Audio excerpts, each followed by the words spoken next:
Grace Miller knew rich people lost things all the time. Diamond earrings in champagne buckets, black credit cards between silk sheets, gold cufflinks under marble sinks, wedding rings left beside bathtubs by men who still kissed their wives in public. But she had never seen anything like the watch beneath the bed in the presidential suite.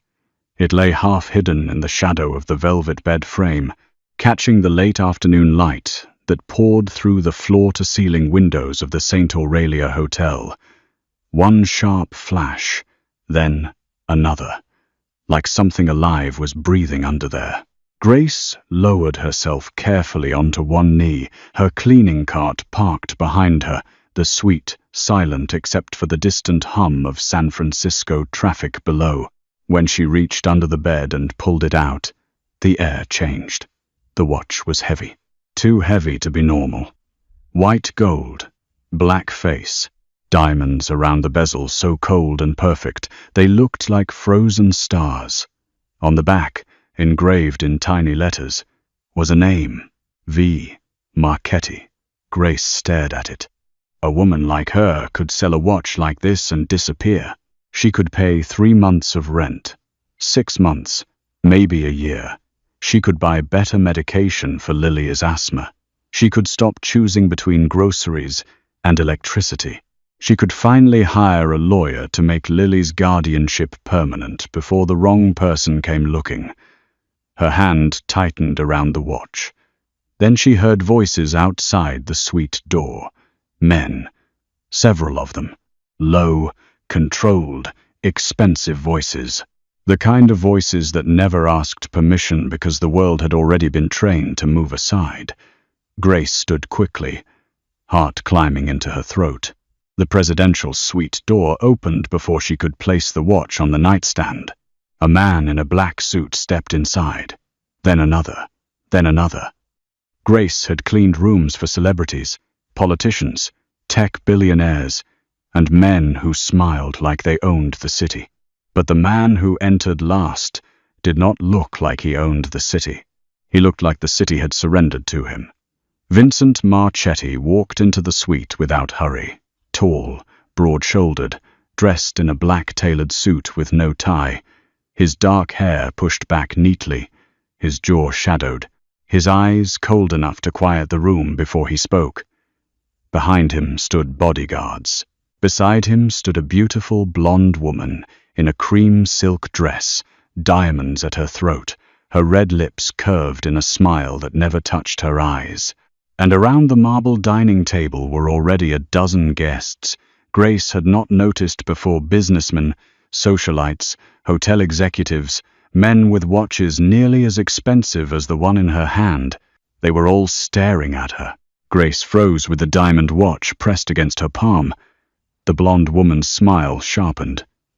"Well," she said softly, "this is awkward." Grace looked from her to Vincent, then to the men around the table. Every face in the room held the same expression. Not surprise, expectation, like they had been waiting to see what she would do. Grace's pulse pounded in her ears. She could feel her hotel uniform stretching tight across her body, the gray dress she hated, the white apron with bleach on the hem.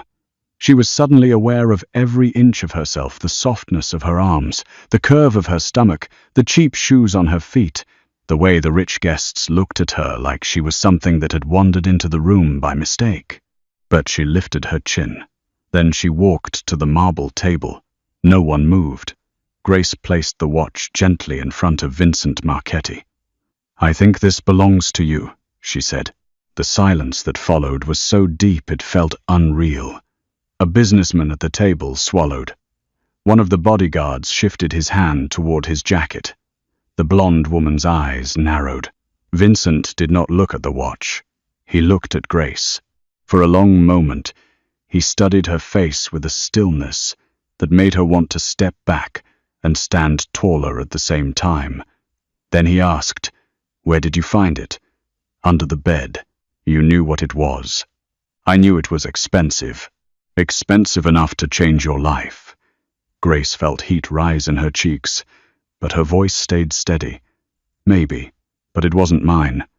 Someone at the table let out a small, nervous laugh. It died instantly when Vincent turned his eyes toward him. The blonde woman stepped forward, her perfume cold and sweet. "How noble," she said. Or maybe she realized there were cameras. Grace looked at her. "I didn't see cameras." "Oh, sweetheart." The blonde smiled wider. "People like you never do." Something cold passed over Vincent's face. "Cassandra." The blonde woman looked at him, still smiling. Vincent's voice remained calm. "Apologize." The room stiffened. Cassandra blinked once, as if no man had ever spoken to her that way in public. "To the maid?" she asked. Vincent leaned one hand on the table, close to the watch. His diamonds flashed. His eyes did not. "To Grace Miller." Grace's breath caught. He knew her name. Cassandra's smile faltered for the first time. Grace looked at Vincent, fear moving through her now. Not because he had shouted. He had not. Not because he had threatened anyone. He had not needed to. The most dangerous thing about Vincent Marchetti was how little effort it took for him to control a room. Cassandra turned slowly toward Grace. "My apologies," she said, each word polished with poison. Grace did not respond. Vincent finally picked up the watch. He fastened it around his wrist without looking away from her. "How long have you worked here?" he asked. 4 years. "And in 4 years no one taught you to look away when powerful men lose powerful things." Grace swallowed. "I was taught to clean the room and return what doesn't belong to me." A faint change touched his expression. Not a smile. Something more dangerous. Interest. Vincent stepped closer. Grace forced herself not to move. "Do you have any idea what you just walked into?" "No." "Good," he said quietly. "That may be the only reason Yuri's still alive." Grace's fingers went cold. Before she could answer, the suite doors opened again. 2 men dragged another man inside by the arms. His face was pale. His suit was wrinkled. Sweat shone at his temples. Grace recognized him. Mr.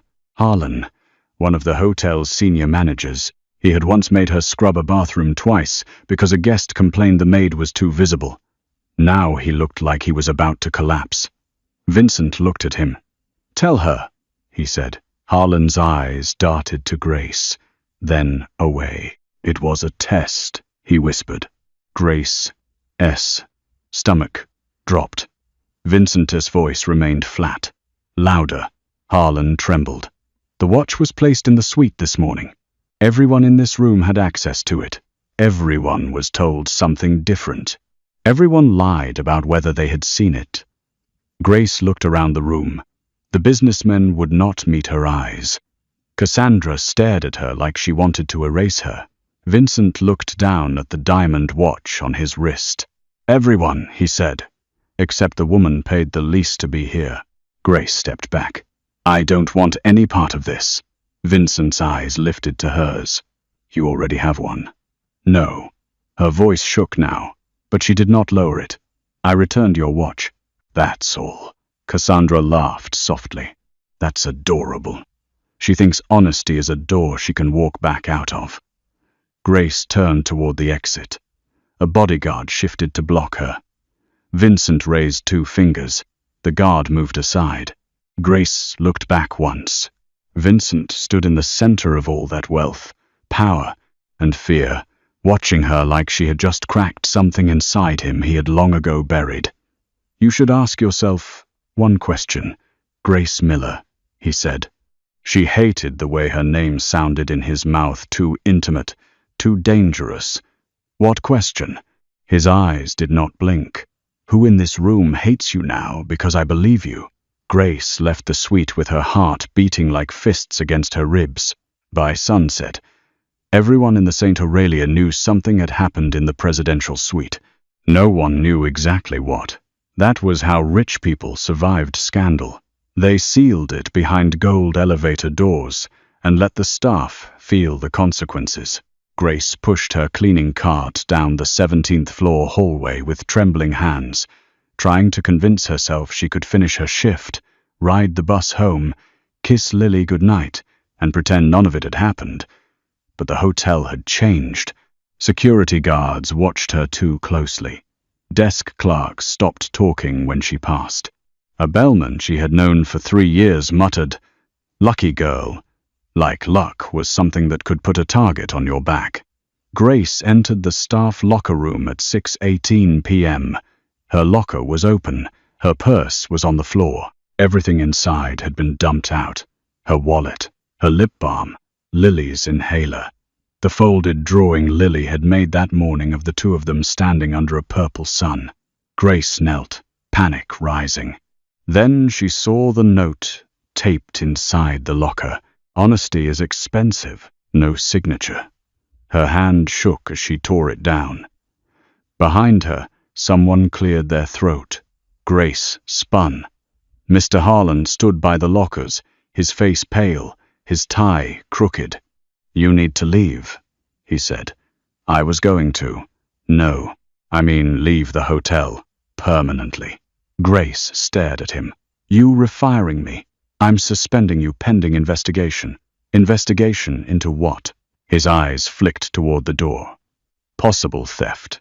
Grace laughed once, a broken sound with no humor in it. "I returned the watch. You were found in possession of it. Because I found it under the bed. That's not what the report will say." Grace stood slowly.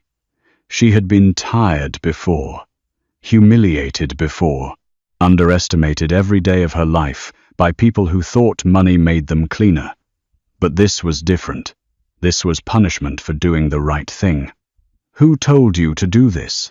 she asked. Harlan's mouth tightened. "You should have taken the money," he whispered. Grace's blood went cold. "What money?" He looked ashamed for half a second. Then the shame disappeared behind fear. "Go home, Grace."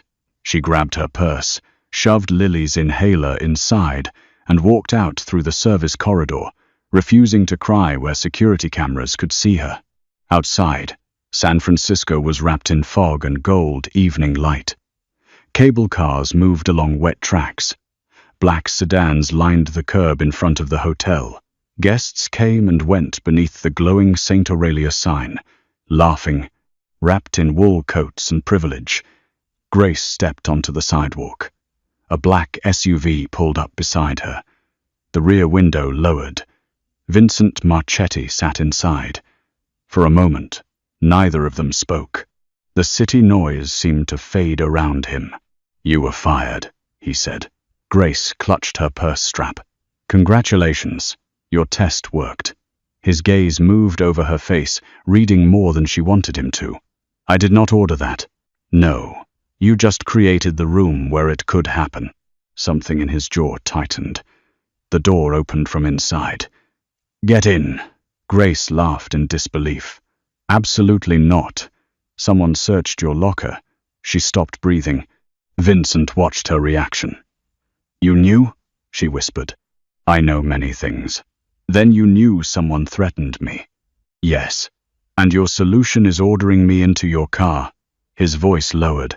"My solution is keeping you alive long enough to understand why." Grace leaned closer to the open window, fear sharpening into anger. "I don't need a criminal-less protection." One of the bodyguards in the front seat turned slightly. Vincent did not move. "No," he said softly. "You need protection from criminals who smile in charity photos." Grace looked toward the hotel entrance. Through the glass, Cassandra Vale stood in the lobby, one hand around a champagne flute, watching them. Her smile was perfect. Her eyes were murderous. Vincent followed Grace's gaze. "There she is," he murmured. "What does she want from me?" At first, Vincent looked back at Grace. "Nothing. You were invisible to her." Grace swallowed. "And now I looked at you in front of her." The words should not have affected her. They did. A quiet, unwanted heat moved through her chest, tangled with fear. Grace stepped back from the SUV. "I have someone waiting for me." Vincent's expression changed. Barely. But she saw it. "Someone." Grace's heart kicked hard. "My life is not your business. It became my business when my enemies noticed you." "You mean, when you noticed me?" His silence was answer enough. Grace turned away. "Stay away from me, Mr. Marchetti." She walked fast toward the bus stop, expecting him to order the car to follow.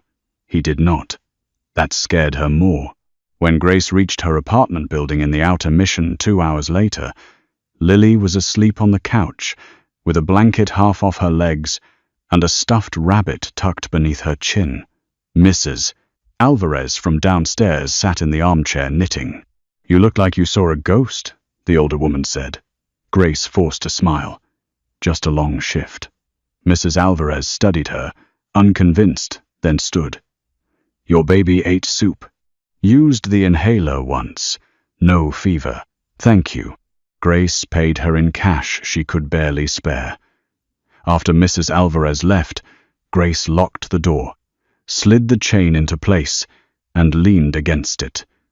The apartment was small, too small. A cracked window in the kitchen, peeling paint near the radiator. Lilia's drawings taped along one wall like they could hold the place together. Grace walked to the couch and knelt beside the little girl. Lily was not Grace's daughter by blood. She was the daughter of Grace's younger sister, Hannah, who had died 2 years ago after calling Grace at midnight and whispering, "Don't trust anyone from the hotel." Grace had never understood what Hannah meant. Not fully. Hannah had worked private events at the St. Aurelia. She had fallen for a man with expensive shoes and no last name. Then she had gotten pregnant. Then she had gotten scared. 3 weeks after Lily was born, Hannah was gone. Officially, it was a car accident. Grace had never believed that. So she hid Lily from anyone connected to Hannah's past. She changed daycares twice. She took cash shifts. She avoided court because court meant paperwork, and paperwork meant names. Grace kissed Lily's forehead. "I'm here," she whispered. Lily stirred. "Auntie Grace." "Sleep, baby. Did the castle people yell today?" Grace smiled sadly. Lily called the St. Aurelia the castle because Grace once described the chandeliers. "No," Grace lied. "Not today." A sound came from the hallway. Grace froze. 3 soft knocks. Not from Mrs. Alvarez, not from a neighbor. Too controlled. Grace stood, heart hammering. Another knock. Then a man's voice through the door. "Grace Miller." She grabbed the kitchen knife from the counter. "Go away. I can't do that." She knew the voice. Not Vincent. One of his men. Grace moved Lily off the couch as quietly as possible and guided her toward the closet. "Hide, like we practiced." Lily's eyes widened. "Bad people. Just hide." The door handle turned. Grace's blood turned to ice. The chain snapped with one hard kick. 2 men entered. Not Vincent's bodyguards. These men wore dark jackets and gloves. One had a scar along his lip. The other held a gun low at his side. Grace lifted the knife. The scarred man smiled. "Where is the watch?" Grace's mind went blank. "I returned it." He stepped inside. "No, not all of it." The second man overturned the small table by the door. Lily's crayons scattered across the floor. Grace moved in front of the closet. "I don't have anything." The scarred man's eyes moved to the closet door. Grace raised the knife higher. "Don't."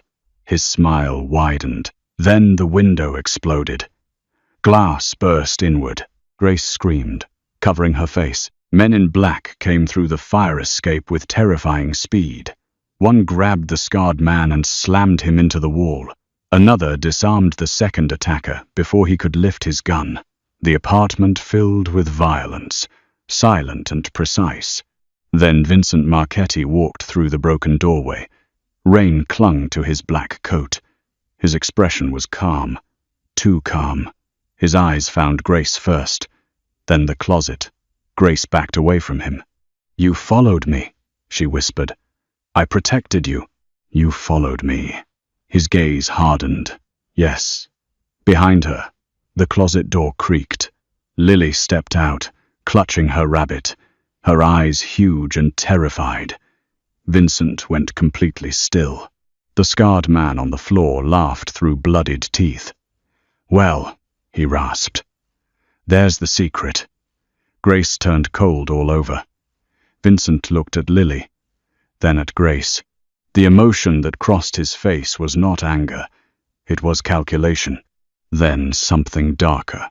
Protectiveness before he had any right to feel it. Grace pointed the knife at him now. "Get out." Vincent's eyes returned to hers. "Grace, get out. There are more coming. Because of you." "Yes." The honesty stunned her. He did not defend himself, did not soften the truth, did not dress danger in pretty language. He stepped closer, stopping just out of reach of the knife. "You can hate me in the car. I'm not going anywhere with you." The scarred man laughed again. Vincent turned his head slightly. One of his bodyguards pressed the man harder into the floor. Vincent's voice lowered to something almost gentle. "They know about the child now." Grace's grip on the knife faltered. Lily began to cry silently. Vincent looked at the little girl. "What is her name?" Grace did not answer. He looked back at her. "I can protect both of you." "You don't even protect people," Grace said, her voice breaking. "You collect them." A flicker crossed his face.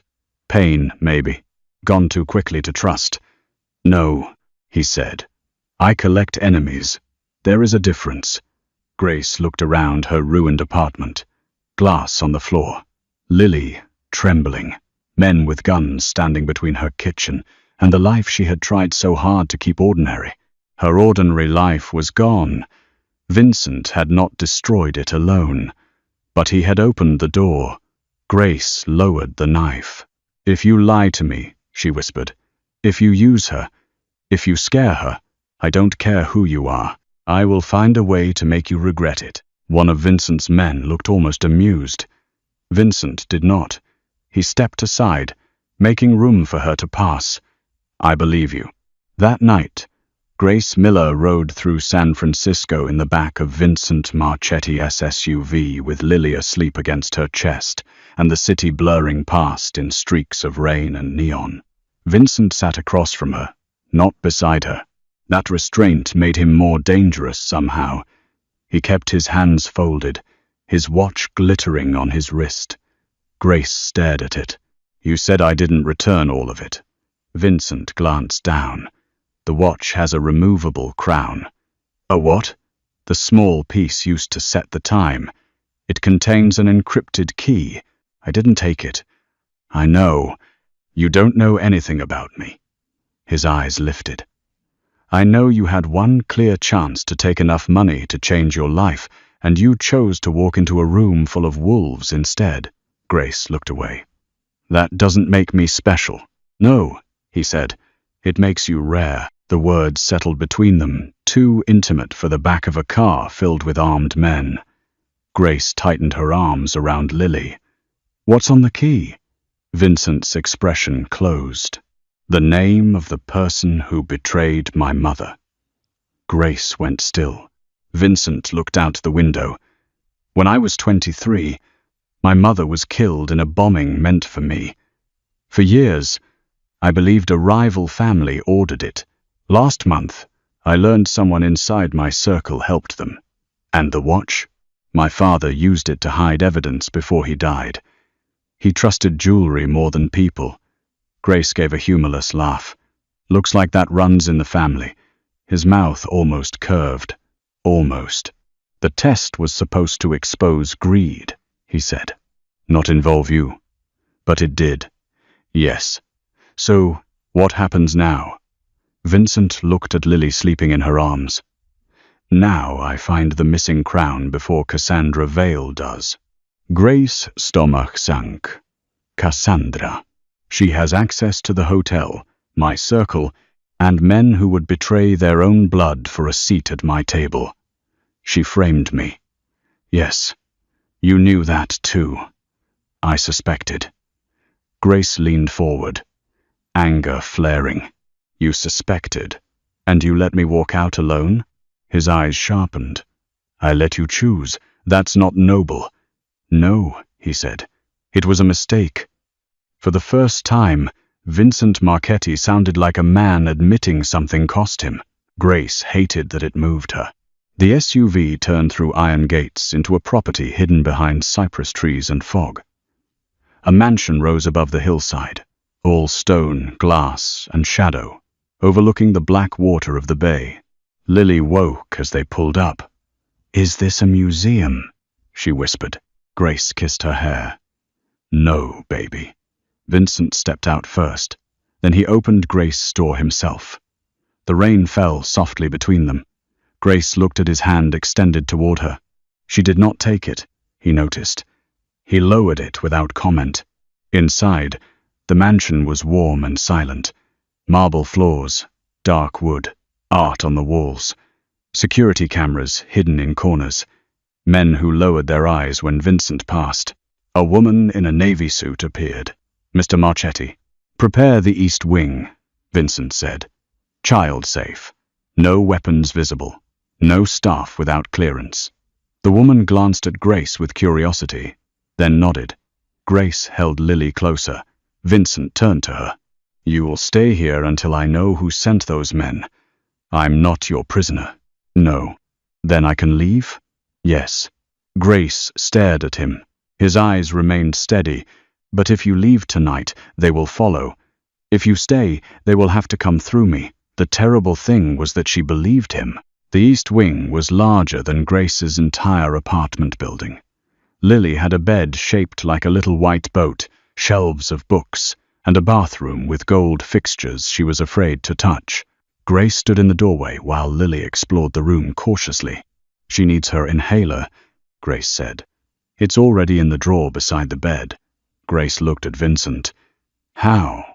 My men collected what they could from your apartment. You went through my things. I preserved your life. There's always a prettier name for control with men like you. He stepped closer, not too close, but close enough for her to feel the warmth of him. You should keep saying things like that. Why? So I remember you were not afraid enough of me. Grace looked up at him. I'm afraid of you. His eyes darkened, but not enough to become quiet. For a moment, the space between them tightened. Lily called from inside the room. Auntie Grace, the soap smells like cookies. Grace looked away first. Vincent's voice softened, though not fully. Sleep. Tomorrow will be worse. That's supposed to comfort me? No, he said. It's supposed to prepare you. He left her standing in the doorway, furious, exhausted, and more aware of him than she wanted to be.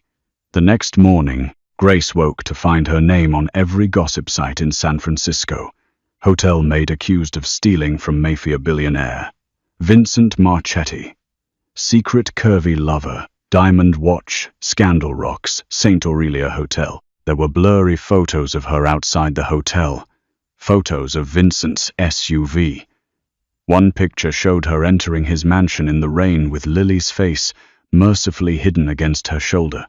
Grace sat at the kitchen island in the east wing, numb, while Lily ate pancakes shaped like stars. Vincent entered with 2 phones in one hand and murder in his eyes. Who leaked the photo of the mansion? He asked one of his men. We're retracing it. Grace stood. Don't talk around me like I'm furniture. Vincent looked at her. You're not furniture. No. Apparently I'm your scandal. The man beside Vincent looked down. Vincent dismissed him with a flick of his fingers. When they were alone, except for Lily humming over her pancakes, Grace shoved the phone toward Vincent. This is my face, my name, my job, my child almost showing in a tabloid. Fix it, I will. How? His silence made her stomach twist. Grace's eyes narrowed. No. You don't know what I'm going to say. You have that look. What look? The look rich men get before they decide a woman's life is easier to manage if they rename it. Vincent stared at her for a beat. Then he said, "Cassandra wants the world to think you a thief or my mistress. Either version makes you disposable." Grace crossed her arms. "And your version?" "My version makes you untouchable." "Which is?" Vincent stepped closer. "My fiancée." The word hit the room like thunder. Grace laughed. Lily looked up. "What's a fiancé?" "No one," Grace said quickly. Vincent's gaze did not leave her. Grace lowered her voice. "Have you lost your mind?" "Not recently. I am not pretending to be engaged to a mafia boss. Cassandra believes status is armor. If I give you mine, she has to attack carefully." "You mean use me as bait?" "Yes." Again, that brutal honesty. Grace hated how much she preferred it to charming lies. "No." Vincent nodded once. "Then I'll find another way." That surprised her. He turned to leave. Grace looked at Lily, then the tabloid photo on her phone, then Vincent's back. "What happens if I say yes?" He stopped. "You appear with me tonight at the St. Aurelia charity gala. You wear my ring. You say very little. You stay close." "Close how?" He turned around. His eyes moved over her face, not her body, and somehow that felt more exposing. "Close enough that no one doubts I would burn the city before letting them touch you." Grace's throat went dry. "And after?" "After I find out who panics." "That's your plan?" "That's the elegant version." Grace looked toward Lily. Vincent followed her gaze. "She stays here, protected, happy, away from cameras." Grace whispered, "I hate you for making that sound reasonable." "No," he said quietly. "You hate me. Because part of you knows I can protect what you love better than you can alone." Grace turned on him. "Don't confuse money with love." His face changed. For 1 second, he looked almost wounded. Then the cold mask returned. "I never have." The charity gala at the St. Aurelia looked like heaven built by sinners. Crystal chandeliers poured light over marble floors. Golden flowers climbed white columns. San Francisco's elite drifted through the ballroom in silk and black tuxedos, pretending not to stare as Vincent Marchetti entered with Grace Miller on his arm. Grace wore a deep emerald gown chosen by Vincent's stylist and approved only after Grace demanded sleeves, comfort, and the ability to breathe. The fabric hugged her curves instead of hiding them. Her hair was pinned softly at the back of her neck. Around her finger was a black diamond ring so large it felt unreal. Vincent had given it to her in the car. "It's too much," she had said. "It's supposed to be. Does it mean anything?" He had looked at her hand longer than necessary. Not yet. Now, in the ballroom, every conversation died as they passed. Grace could feel judgment moving over her body. Too big, too ordinary, too visible, too close to him. Vincent placed his hand lightly at her lower back, not possessive enough to trap her, just enough to tell the room she was under his protection. Cassandra stood near the champagne tower in silver silk, beautiful and furious. Beside her was a man Grace did not know, older, sharp-faced, expensive. His smile made her skin crawl. Vincent leaned close to Grace's ear. "Dominic Calder," he murmured. "Rival family." Grace kept her face calm. "He looks like he collects secrets." "He does." And Cassandra. "She collects men who mistake beauty for loyalty." Grace glanced at him. That sounded personal. His eyes remained forward. It almost was. Cassandra approached with a smile sharp enough to cut glass. "Vincent," she said, "you do enjoy humiliating your friends." Vincent looked at her. "If you feel humiliated, Cassandra, perhaps you are standing in the wrong place."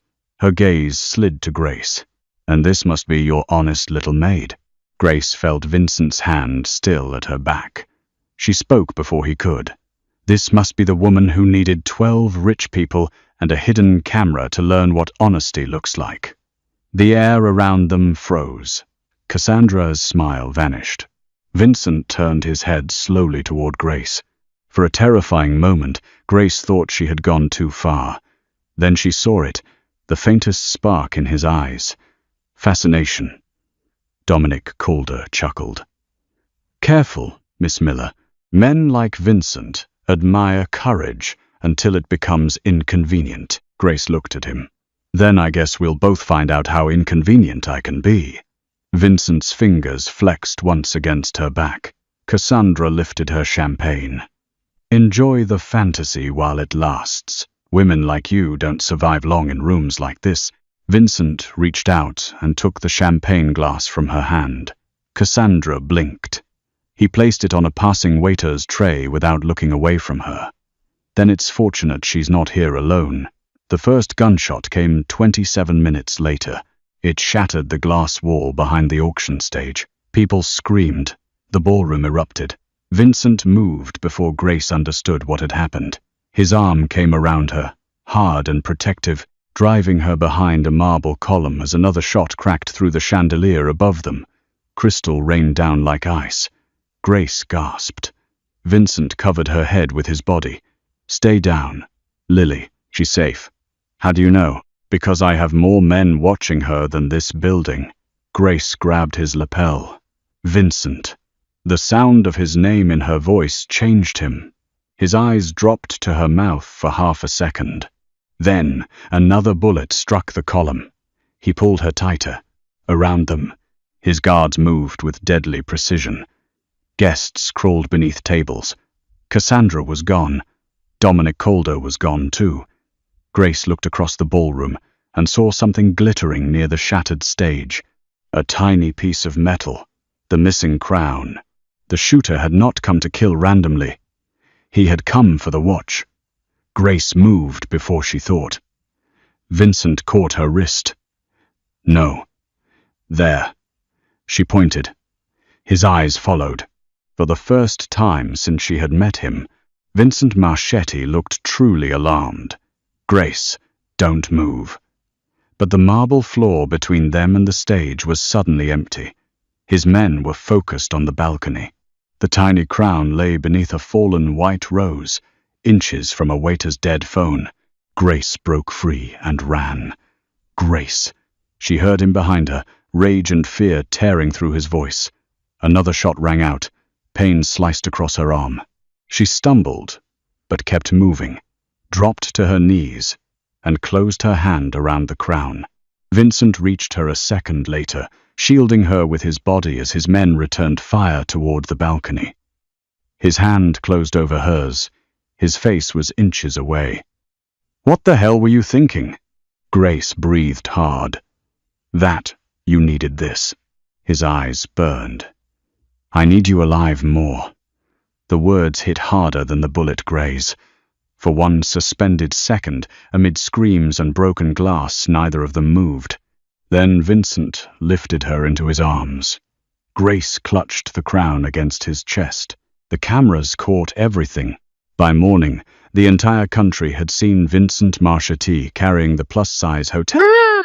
Ting ting, tar, time, time, ten, time,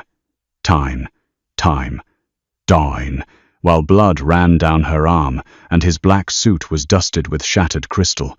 The scandal exploded. Some called her brave. Some called her a gold digger.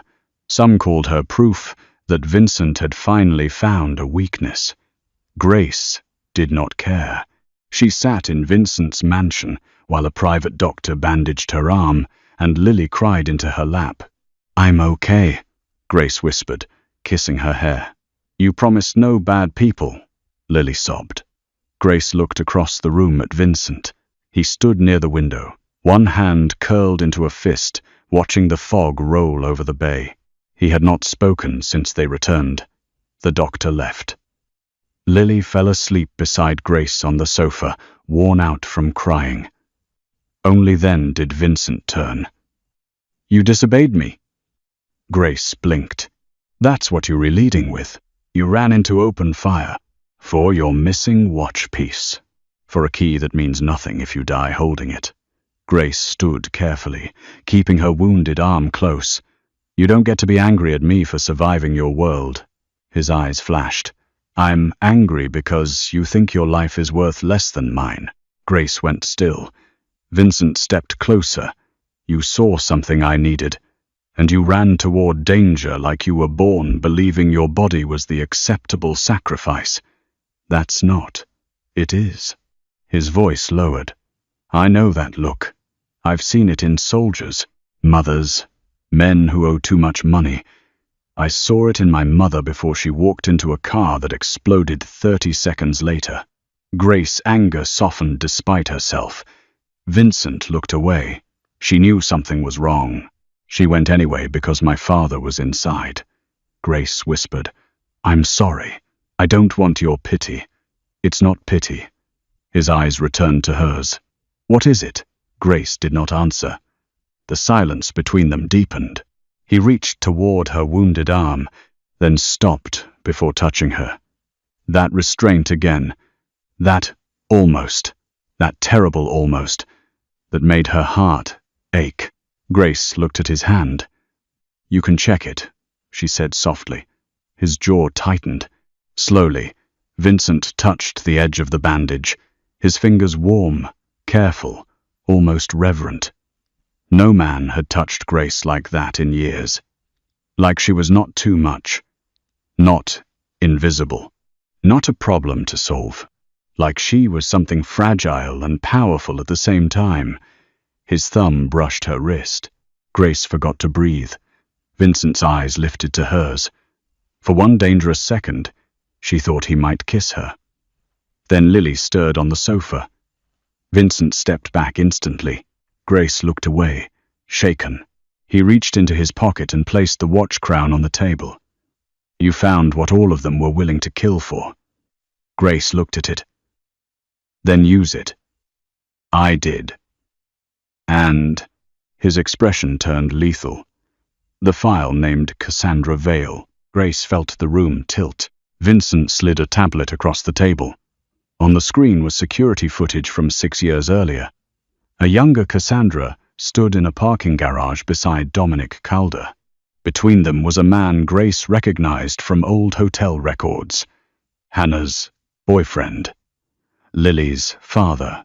Grace's blood went cold. No. Vincent watched her face. Grace stepped back from the table. No, that's not possible. His name was Julian Vale. Grace's breath left her. Vale? Cassandra's brother. The room spun. Grace gripped the table. Hannah had never given a last name. She had only said the man was from a powerful family. She had been terrified. Grace had thought she meant money. Not this. Vincent's voice was careful now.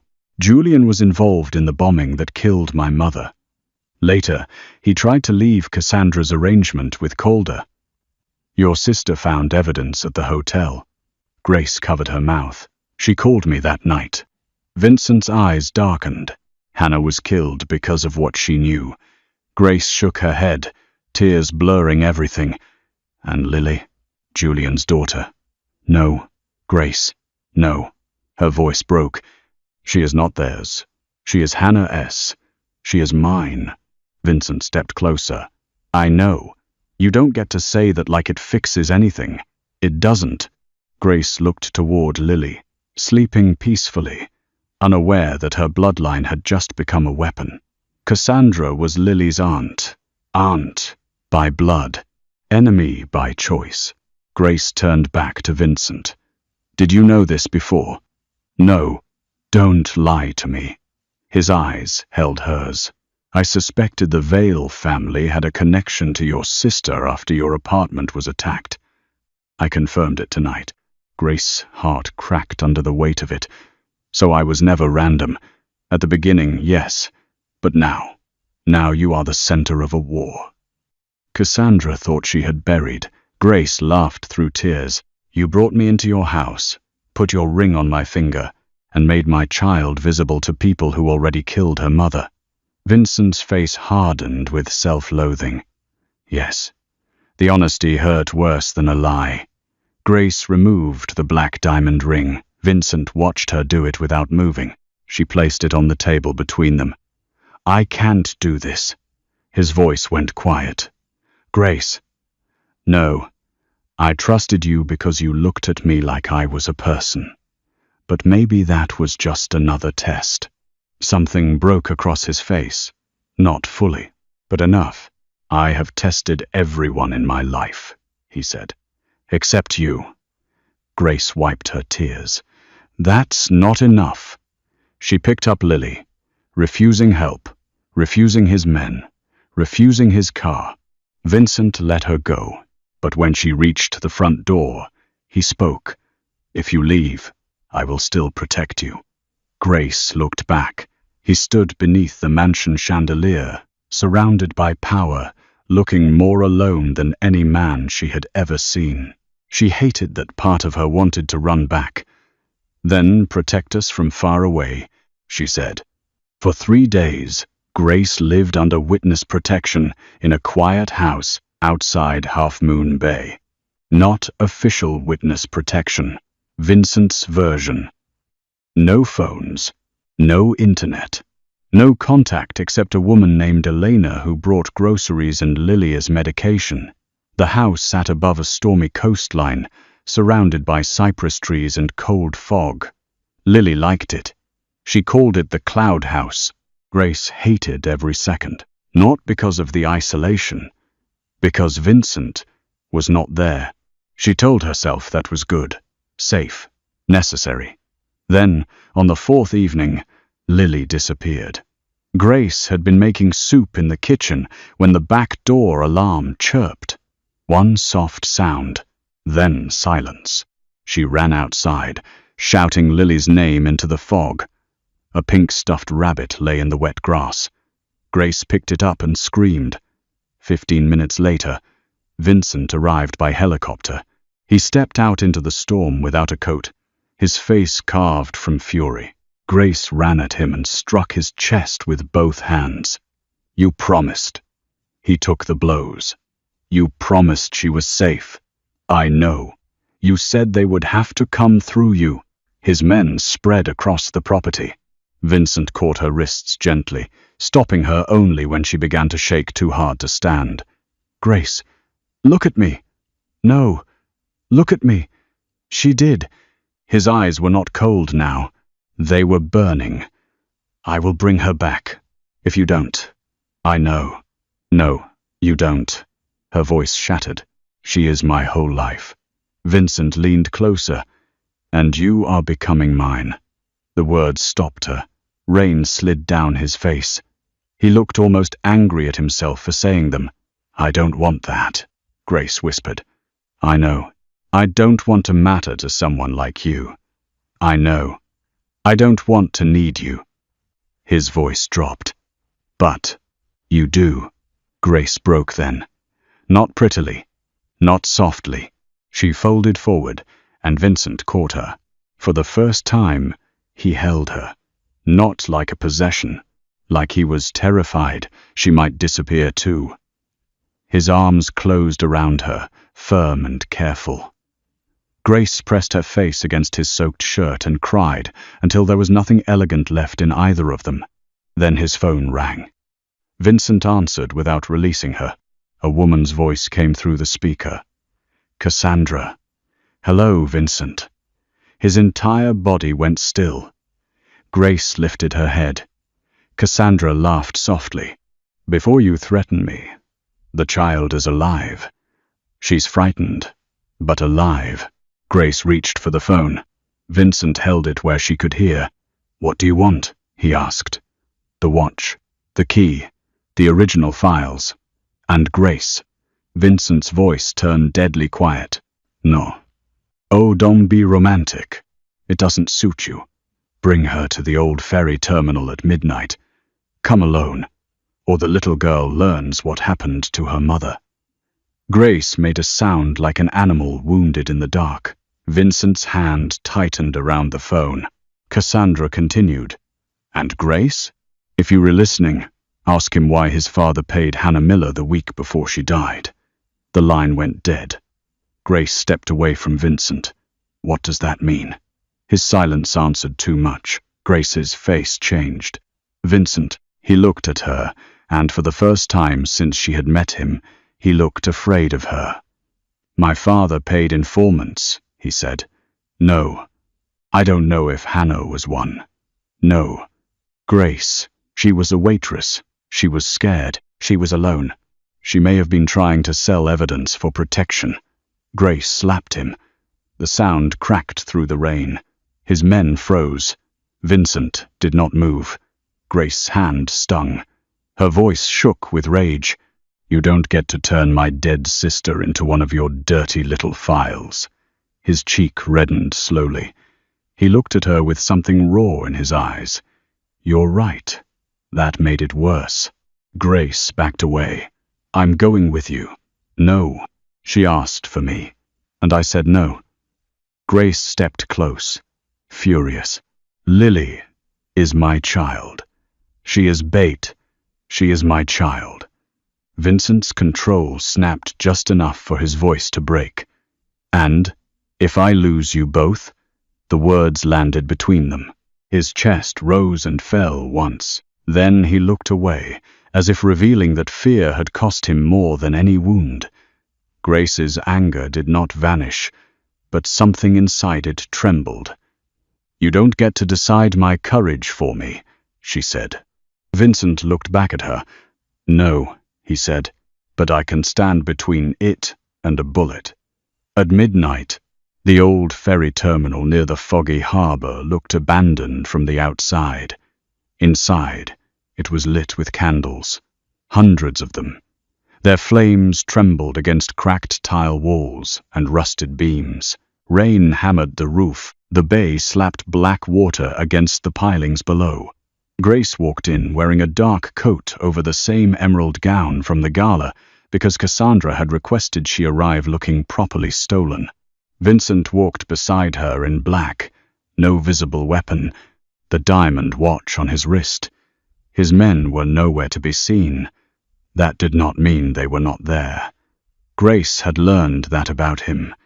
Cassandra stood at the far end of the terminal beside Dominic Calder. Lily sat in a chair between them, crying but alive. Grace nearly ran. Vincent caught her hand. Wait. Grace hated him for being right. Cassandra smiled. How touching. The maid and the monster.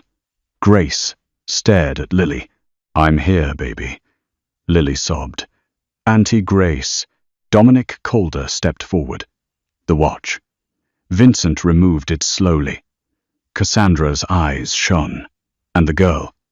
Vincent's hand stilled. Grace looked at him. No, he said. Cassandra sighed. You always were stubborn. She turned to Grace. Did he tell you everything? Did he tell you his father paid Hannah? Did he tell you Hannah planned to run with Julian and sell the evidence to the highest bidder? Grace's eyes burned. You're lying. Cassandra smiled. I lie beautifully, but not tonight. Dominic tossed a folder onto the wet floor. Photos spilled out.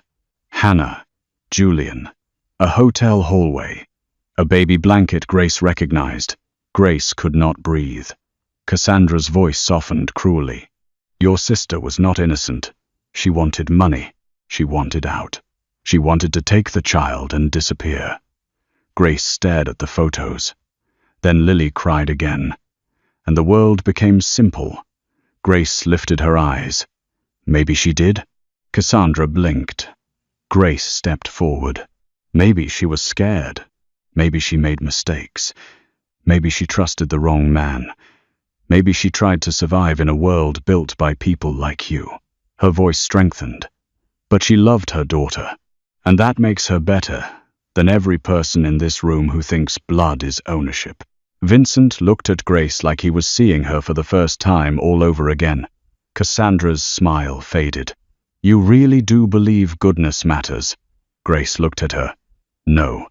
I believe choices matter. Then she reached for Vincent's wrist, unfastened the diamond watch, and held it out. "Here." Vincent's eyes cut to her. Grace did not look at him.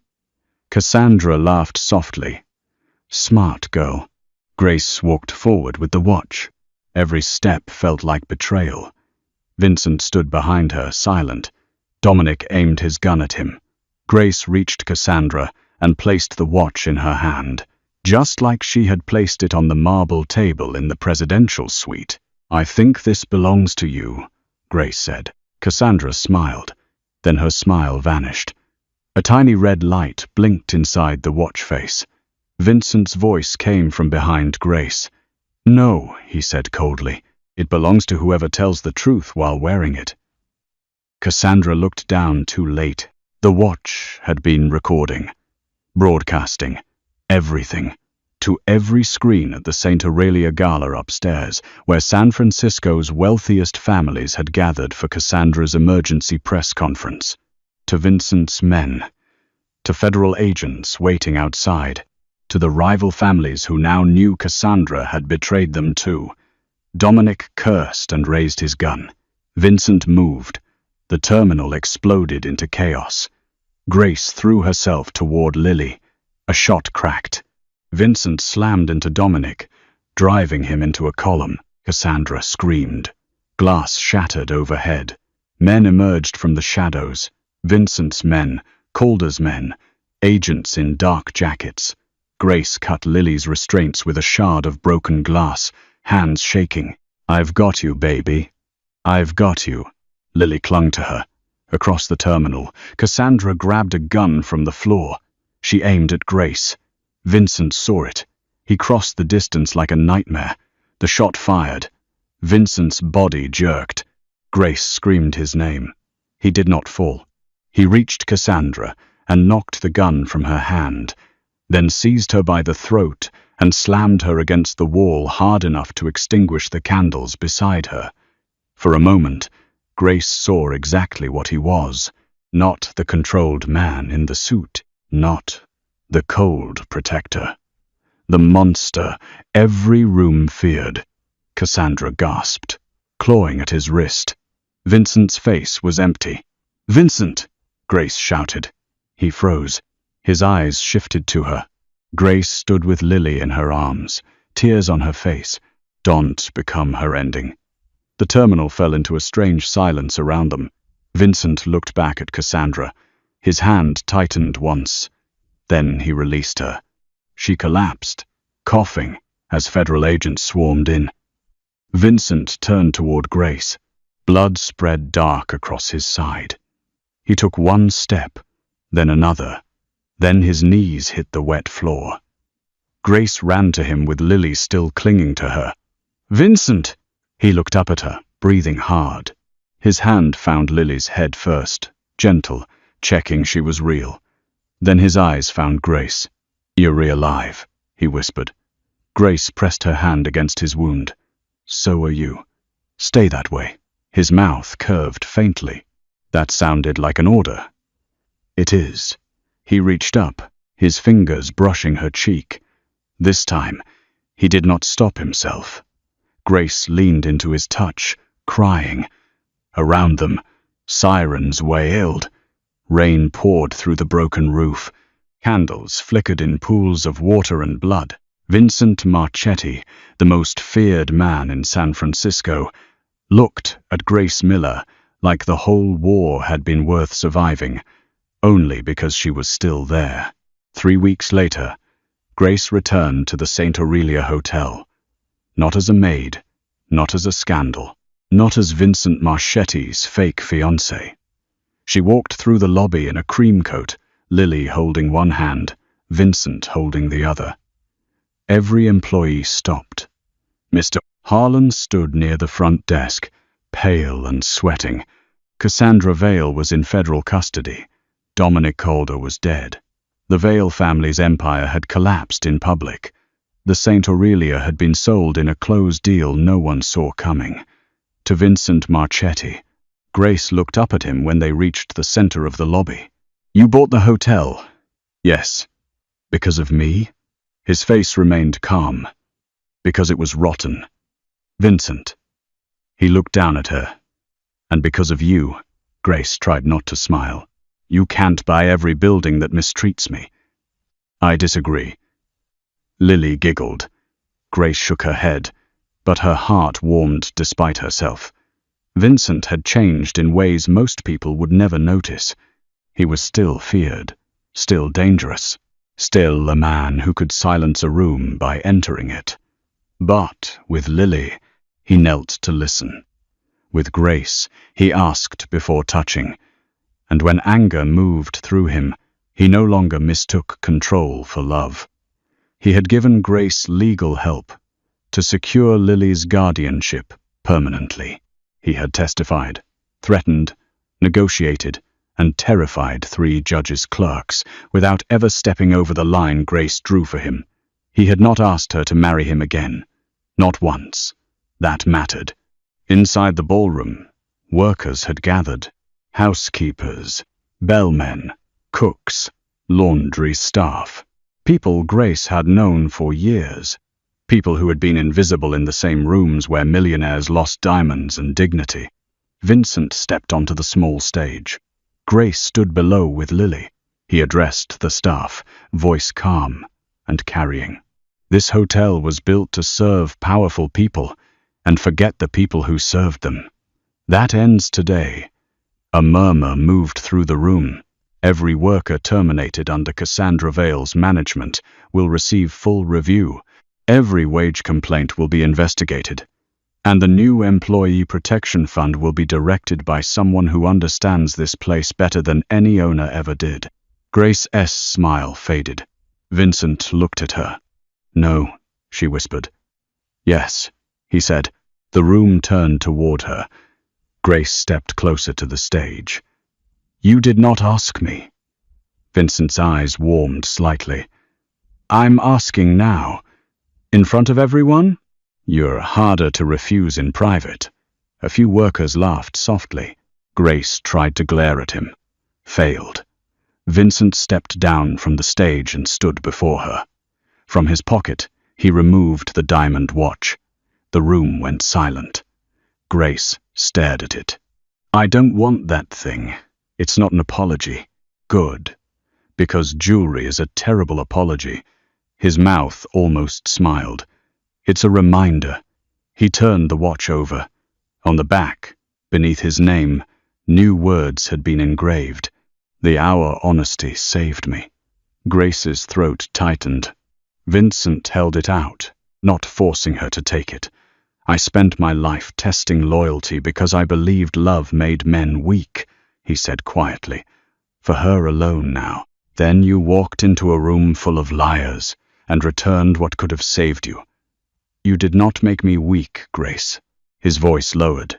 You made me afraid of becoming a man unworthy of being trusted by you. Grace blinked back tears. Lily tugged Vincent's sleeve. Are you asking Auntie Grace to be your fiancée again? The room held its breath. Vincent looked at Lily solemnly. No. Grace's heart dipped. Then he looked back at her. I'm asking her to let me earn the right to ask one day. Grace stared at him, this dangerous, impossible man, this mafia boss, who had dragged chaos into her life, then stood between her and every bullet that followed. This man who had learned, slowly and painfully, that devotion was not possession. Grace took the watch, not because it was worth millions, because his hand shook when she did, just slightly, but she saw it. She fastened it around his wrist herself. It belongs to you, she said softly. Vincent looked at her. Grace stepped closer. But your time doesn't. His eyes darkened with emotion. No, no. She placed her hand over the watch. That you will have to share. For the first time since she had known him, Vincent Marchetti smiled fully. Not for the room, not for power, for her. Later that evening, after the speeches ended and the hotel staff celebrated with champagne, Vincent pretended not to hate. Grace found herself on the rooftop terrace overlooking San Francisco. Fog rolled over the bay. The Golden Gate Bridge glowed red in the distance. Below them, the city shimmered with restless lights. Vincent stood beside her, close but not touching. Lily slept downstairs in a suite guarded by two men she had named Mr. Tall and Mr. Serious. Grace leaned against the railing. "I used to clean rooms like this and wonder what it felt like to belong somewhere beautiful." Vincent looked at her. "And now?" Grace breathed in the cold ocean air. "Now, I think beautiful places don't mean much unless someone sees you in them." Vincent's gaze softened. "I saw you the moment you put that watch on the table." "No," Grace said. "You noticed me then." She turned to face him. "You started seeing me when you let me say no." The words struck him quietly. He nodded once. "Then I'll keep listening." Grace studied his face, the scar healing near his temple, the shadows under his eyes, the man beneath the myth. "You're still dangerous," she whispered. "Yes, you still scare me sometimes." "I know, and I'm not sure love should feel like standing near a storm." Vincent stepped closer, stopping just before their bodies touched. "Then I'll be the storm that never turns on you." Grace wanted to tell him that was too intense, too much, too Vincent. Instead, she smiled through tears. "You need better poetry." His eyes warmed. "I'll hire someone." She laughed softly. The sound surprised them both. Vincent lifted his hand, waiting. Grace looked at it. Then she took it. His fingers closed around hers with controlled reverence, as if he still could not believe she had chosen to touch him freely. Grace stepped closer. This time, there was no fake ring, no hidden camera, no loyalty test, no room full of liars watching, just fog, city lights, and a man who had once believed honesty was extinct. Vincent lowered his forehead to hers. "I love you," he said, calmly, quietly, like a confession pulled from the deepest locked room in him. Grace closed her eyes. She thought of the hotel suite, the diamond watch, the marble table, the moment one ordinary choice had dragged her into a world of violence and velvet, betrayal and protection, fear and impossible tenderness. She thought of Hannah, of Lily, of every woman who had ever been underestimated because the world mistook softness for weakness. Then she opened her eyes. "I know," she whispered. Vincent went still. Grace smiled. "And I'm learning what to do with that."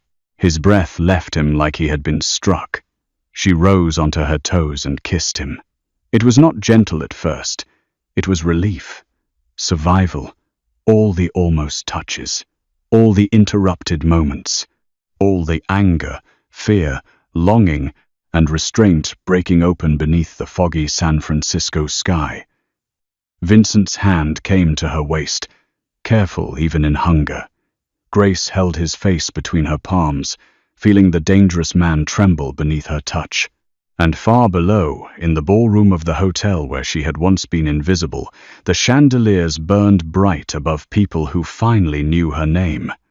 Not because she had stolen a diamond watch, because she had returned it. And in doing so, she had stolen the heart of the most feared man in the city. The next morning, when Vincent Marchetti entered a private meeting with the remaining families of San Francisco, he wore the diamond watch on his wrist. Everyone noticed the new engraving. No one dared comment. But when Grace Miller walked in 5 minutes later, carrying a folder of worker protection contracts and wearing no ring at all, every man at the table stood. Vincent did not tell them to. They simply understood. The woman beside him was not decoration, not weakness, not a temporary obsession. She was the only person who had ever walked into his darkness, told the truth, and survived long enough to teach him what loyalty really meant. Grace placed the contracts on the table. Vincent looked at her. She looked back. And for the first time in his life, the mafia boss did not feel powerful because everyone feared him. He felt powerful because one honest woman had chosen to stay.